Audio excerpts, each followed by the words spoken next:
দেশের অন্যতম বৃহৎ শিল্প প্রতিষ্ঠান যমুনা গ্রুপের প্রতিষ্ঠাতা চেয়ারম্যান বীর মুক্তিযোদ্ধা নুরুল ইসলামের চতুর্থ মৃত্যুবার্ষিকী শনিবার।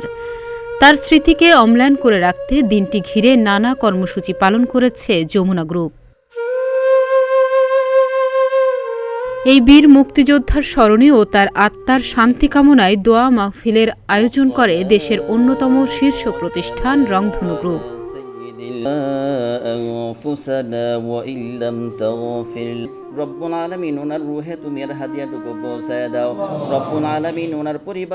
শনিবার বিকেলে রাজধানীর কুড়িলে রংধনু গ্রুপের হেড অফিসে এই দোয়া ও আলোচনা সভা অনুষ্ঠিত হয়।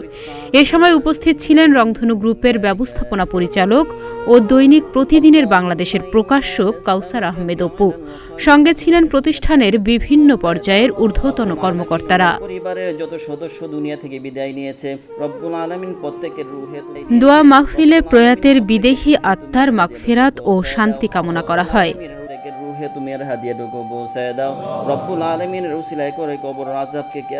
1974 সালে যাত্রা শুরু হয় যমুনা গ্রুপের।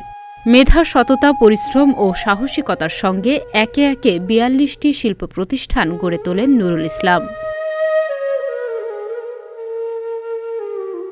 2020 সালের এই দিনে চিকিৎসাধীন অবস্থায় মারা যান যমুনা গ্রুপের প্রতিষ্ঠাতা chairman Nurul Islam. Desk report, প্রতিদিনের বাংলাদেশ।